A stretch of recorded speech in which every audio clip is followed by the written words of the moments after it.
dheeraa waliin argine dhiyeenya kana lola qawweetii fi afaanii amma Itoophiyaa keessatti adeemsifamaa jiru sadarkaa akkamitti ibsitaa maalirra jira maaltu deemaa jira?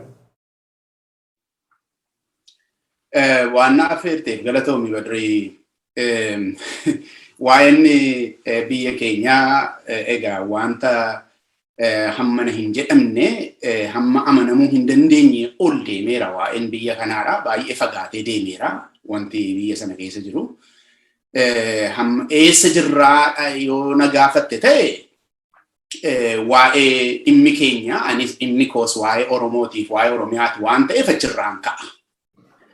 Oromoon maal keessa jira Oromiyaan maal keessa jira kan jedhudha bu'uurri keenya kana jedhee sitti dubbadhu waan lamaaf tokko anumatu dhimmi koo waa'ee Oromoof waa'ee Oromiyaati yoon dubbachuu barbaade dhimmi koo kana waan an fafakkeessu hin qabu waan tan bira qabu sin qabu waan an dhossu sin qabu dhimmi koo inni jalqaba saboota kaan biratti sam afaan biraadha yoon dubbadhe gartuu Oromoo ta'een dubbadha waan an fafakkeessuuf hin qabu tokko sababa isa kanadhaa sin jechuu kooti inni lammaffaani waa'ee biyya sanaa namni hubachuu barbaadu anas ta'e namni kan biraa karaa biyyi kun irra deemtu filannaa namni jechuu barbaadu yookaan immoo waan biyyi kun keessa jirtu gad of fageesseen iyyuu hubadhaa namni jedhu ka'umsi isaa Oromiyaa bu'uurri isaa sin jechuu kooti. Waa'ee dinagdeetiin waa'ee siyaasaatiin humna biyyi sun qabdu hundumaan yoo deemtee ilaalte bu'uurri isaa Oromiyaa waan ta'eef ka'umsi isaa Oromiyaadha sin jechuu kooti. Kanaaf waa'ee Oromiyaa irraa kaana Badri.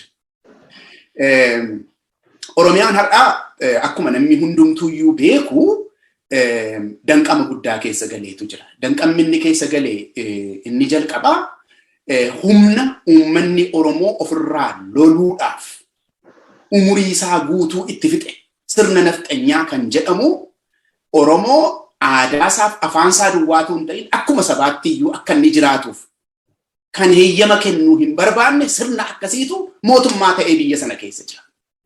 Oromiyaa keessatti kan aangoo qabatee jiru maqaa PP jedhu yookaan immoo biltsiginnaa jedhu ofitti moggaasee namoota afaan Oromoo jedhan mindaadhaan qacaree Oromoo keessatti caasaa ijaarratee sirna nafxanyaatu Oromiyaa keessa jira. Sadarkaa Oromiyaatti jechuudha. Sirna diinummaa uummataa qabu uummata bituudhaaf miti laa. Ilaa Badrii dubbii kana qalbeeffadhu. Amma sirna koloniillee yoo ilaalte sirna kolonii garaagaraa amma Afrikaa keessattis Eeshiyaa keessattis isa Laatiin Ameerikaa keessatti ta'es yennaa ilaalte kaayyoon sirna koloniidhaa tokko qabeenya saamuudha. Lammaffaa immoo uummata sana deebisanii qabeenya oomishamaa itti gurgurachuudha. Gama kan biraadhaan qaamaanis yaadaanis uummata sana to'achuudha. Sirni nafxanyaa garuu akkas miti. Sirni nafxanyaa qabeenya sirraa saamee biyya kees fudhatee waan ati qabdu hunda fudhatee aadaa kees gadi dhiitee hin quufu. Keessumatti Oromoo laalchisee sirni nafxanyaadha quufa hin qabu. Kana maaliif jettaa yoonaan jette wanta Oromiyaa keessatti ta'aa ba'e waggaa arfan kana fudhadhuuti ilaali. Maayinni sirna nafxanyaa kanatti jechuufan irra deebiidhaan waan kanaan duras dubbanne irra deebiidhaan ibsuuf jedheetan kana jedhaa jira. Sirni biltsiginnaadha caasaa nageenyaa, caasaa tikaa, caasaa poolisii, caasaa bulchiinsaatiif dinagdee biyya sanaa kan ofirkaa qabu to'atee kan jiru ta'eetu jiru. Kanatti quufuu dadhabee Hacaaluun irraa ajjeese tokko. Dargaggoota Oromoo kuma dhibbaan lakkaaman fuudhee mana hidhaatti galche. Hoggantoota Oromoo hunda fuudhee mana hidhaatti galche. Mana Oromoo qe'ee Oromoo loltuu itti marseesu abidda itti qabsiise. Viidiyoo isaa namni hundumtuu ilaalaa ba'e kana wanta dhoksaa natti bakkata. Abidda itti qabsiise.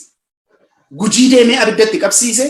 Wallagga lixaa deemee abidda itti qabsiise. Amma immoo akkuma argaa jirtan giddugaleessa Oromiyaa irratti dhufeetu mucaa namaa gadi gototee ajjeese mana immoo abidda itti qabsiise. Kuni uummata tokko injifachuudhaaf injifattee immoo biyya isaa bulchuudhaaf qabeenya isaa immoo fudhachuudhaaf miti isa gararraa wanta deemudha. Uummanni kuni akka inni lubbuudhaan lafarra jiraatuuf eeyyamamaa miti sirni nafxanyaa. Sirna akkasiitu Oromiyaa keessattis Itoophiyaa keessattis aangoo qabatee jira asin jechuu kooti. Isa kana irraanfachuun barbaachisaa miti tokko kana.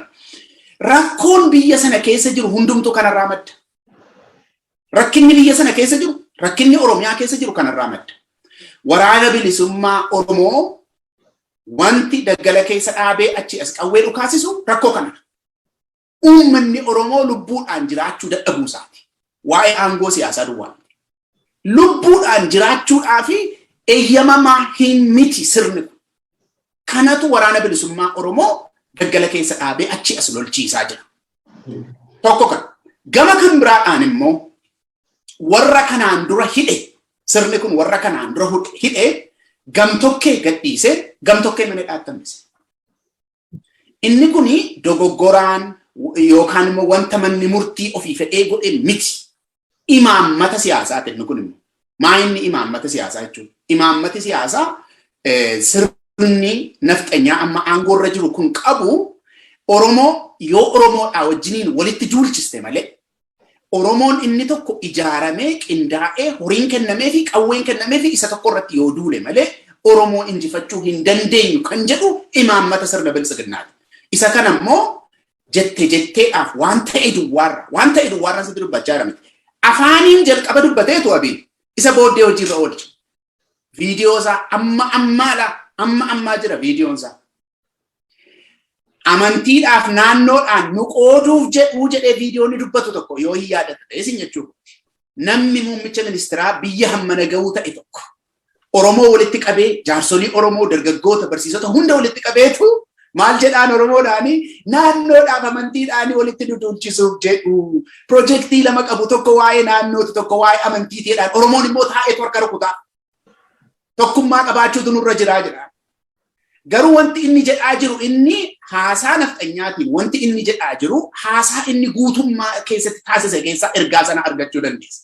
Wanti inni himaa ture jira Oromootti gaafa sana. Wanti inni himaa ture guutummaadhaan guutuutti wanta nuyi hojjennu jala hin hiriirtan taanaan rakkinatu dhalataa jira.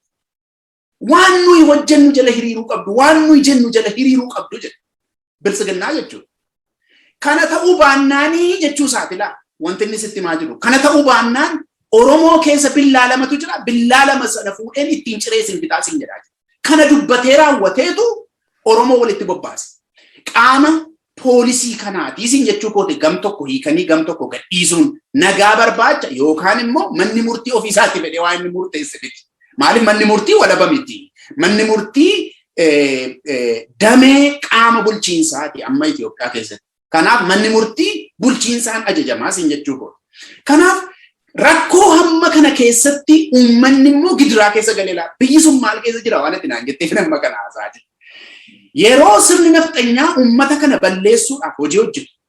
Qawwee fudhate, qabeenya fudhate, caasaa bulchiinsaa fudhate uummata kana balleessuuf yeroo inni lolu.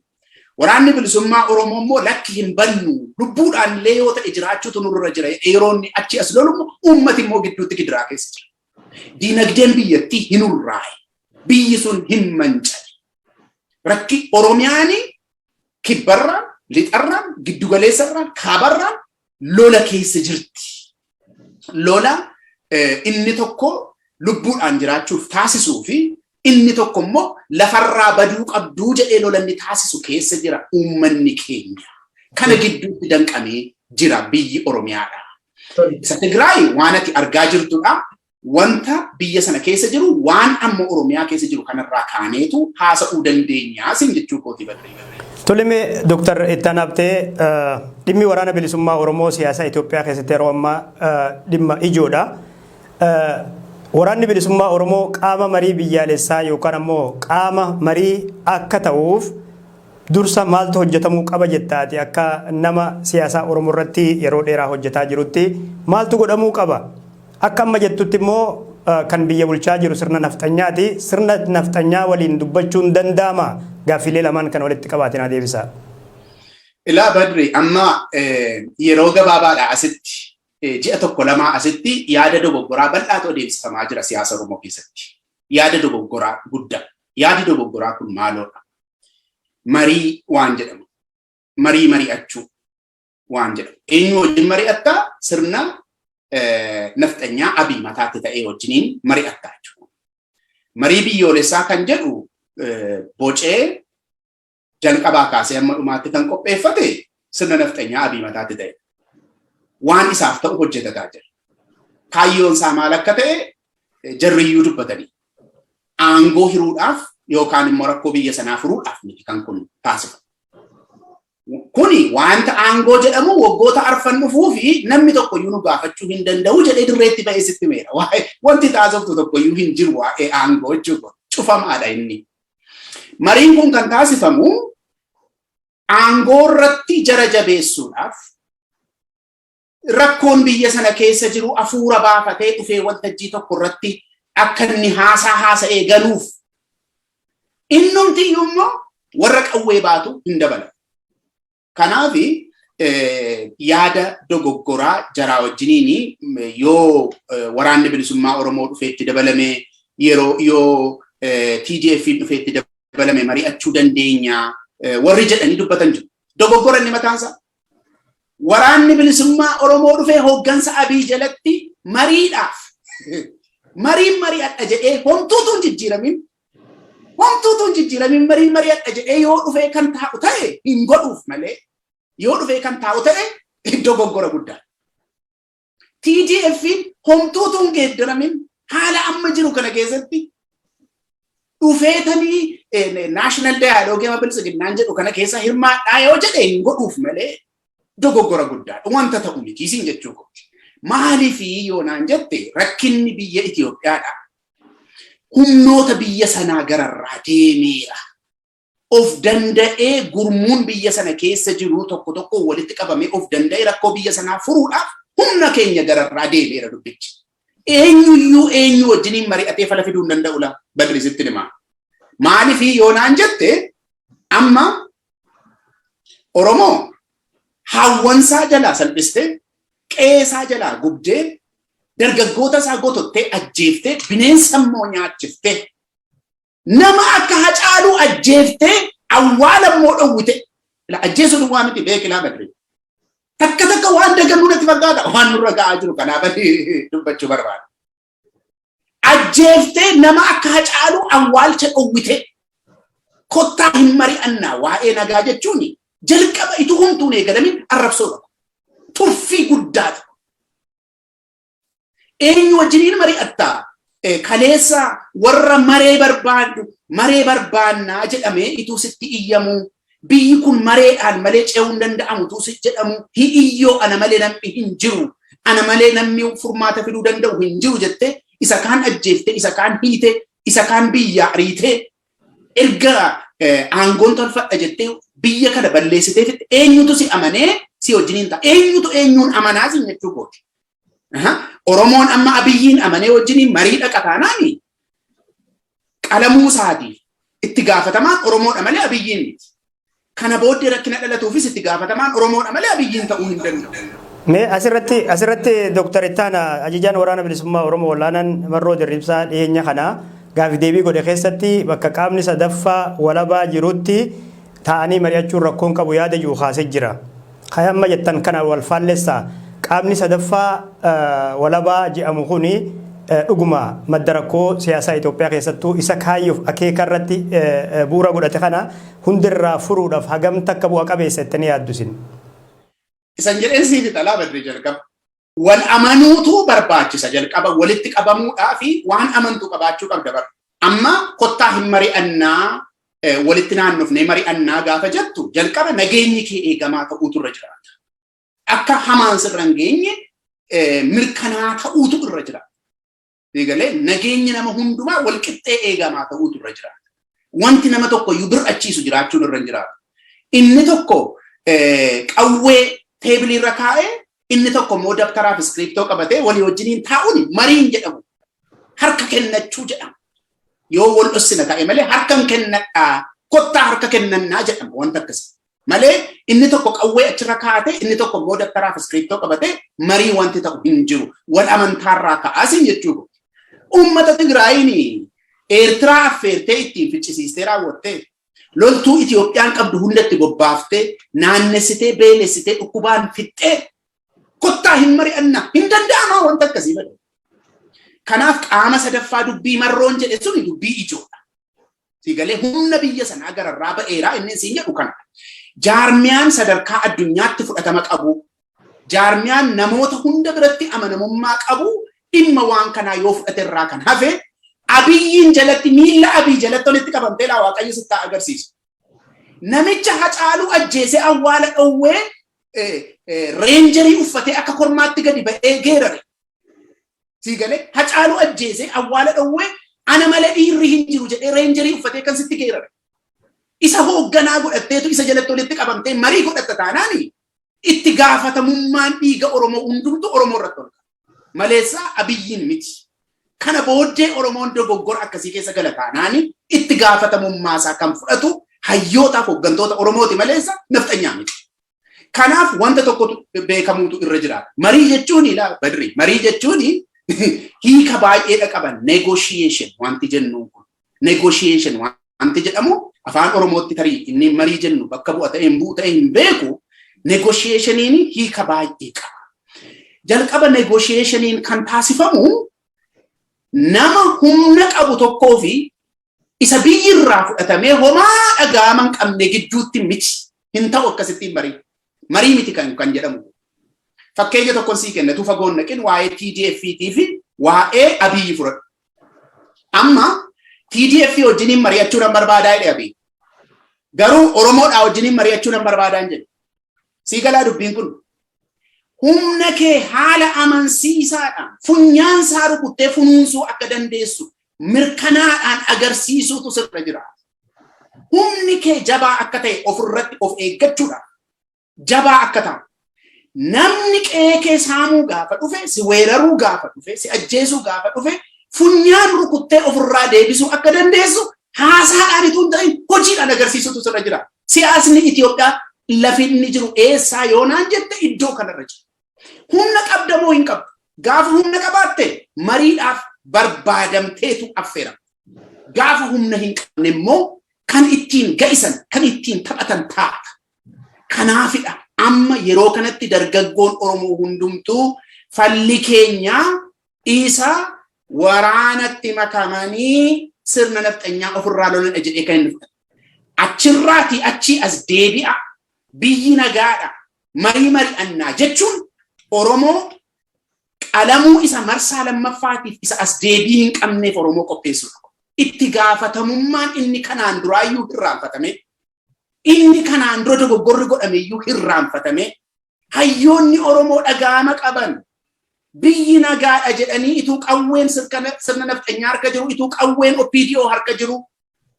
Oromoon mariidhaaf dhiyaatu ce'umsa taasifna jedhanii siyaasa Oromoo harkaaf miilla hidhanii OPDOtti as rakkabuun dhiifamni ituu hin gaafatamin. Kanarratti hubannaa sana eessaa argattan jedhamee ituu ibsi hin kennamin. Sababa maaliitiin ituu OPDO amantan jennee ituu wal hin gaafatin. Ituu mariin hin taasifamin. Ituu kanarratti wal hin falmin. Dogoggora uumneef itti gaafatamummaa ituu hin fudhatin. Eenyutu maal balleesse kan jedhu abbaan itti godhame tokko lama sadii jennee dogoggora keenya tarreessine. Isa kana abalutu balleesse. Isa kana abalutu balleesse. Kana booddee immoo karaan keenya yoo akkas ta'e nuuf tole jenne ituu waliin hin mari'atin. Dargaggoo Oromoo isa kaleessa harkaaf miilla hiinee OPDOtti kenninee fichisiisne sana. Deebinee har'ammoo nagaadha mariidhaaf dhiyaachuutu falaa jechuuni. Inni kun lammata irra deebi'aatii qalamaa waa'een keessan nan galchuu jechuudha. Kanaaf marii wanta jedhamu yeroo kanatti la. Marii guutummaadhaan guutuutti fudhataman qabuuf hin jedhaan jiru. Yeroo amma keessa jirru kanatti Oromoon mariidhaaf qophaa'uuf dhiisuusaa aan gaaffii qaba. Maaliif humni keenya eessa jira? Eessarra jira humni keenya? Humna keetu si kabachiisa. Humna keetu nagaa sii kenna. Ila nagaa biyyi kee kan argatu yoo humna qabaatte dhabe. Humna hin qabdu taanaan abbumalleetu ol galee si gooda. Kanaafi marii wanti jedhamu tokkoffaa gaafa humni wal madaale. Lammaffaa immoo jaarmiyaan sadarkaa addunyaatti beekamaa ta'ee fi hunda biratti amanamaa ta'e waan kana abbummaa nan fudhadha jedhee nama hunda barcuma wal qixxeerra gaafateessa. Sadaffaa irratti immoo hin ta'uuf malee yoo warri nama ajjeesan Oromoo warri fixan, qe'ee Oromoo warri guban, warri gubsiisan Abiyyiin dabalatee kana booddee nu ga'eera. Aangoo keenya hin gadhiifna yoo isaan jedhani gaafa sanaa isaaniin aangoorraa kaasuu mirkaneeffannee biyya keenya Oromoo harka akka inni gale mirkaneeffannee lammata dargaggoon Oromoo qe'ee irratti akka hin qalabne milishaan gandaa poolisiin raayyaan ittisa biyyaa dhufee haawwan Oromoo dargaggoota Oromoo maanguddoo Oromoo gadi fuudhee akka inni hin qalle mirkana erga taasifannee booddee mariitti seenuu hin danda'amaa jechuudha. Ituu qalamaa jirru badri Waaqayyo sitti agarsiisu. Oromoon ituu ajjeefamaa jiru ajjeefamee mootu waraabessi nyaataa jiru mariittan dhiyaadhaa jechuun kottaa dhandhee harka kennannaa jechuudha. Kanaaf marii wanti jedhamu istaandaardii nafxanyaan baafteen ituu hin ta'in sadarkaa addunyaa irratti istaandaardii qabate kan namni hunduu ittiin hojjetu jechuudha. Akka amma TDF-dhaa fi sirna nafxanyaa gidduu galee addunyaan dubbataa jiru kanatti yoo ta'e maleessa akka kanattiin ulfinni nuu kenname biyyi keenya mirkanaa'ee biyya qabaachuun keenya beekame akka ammalaa TDF-tuu Tigraay jedhee dubbata addunyaa guutuu dhaggeeffata. Tigraay the issue of Tigraay jedhu. Ummanni kun rakkateera beela'eera makaraa argeera garuu beekamtii argate.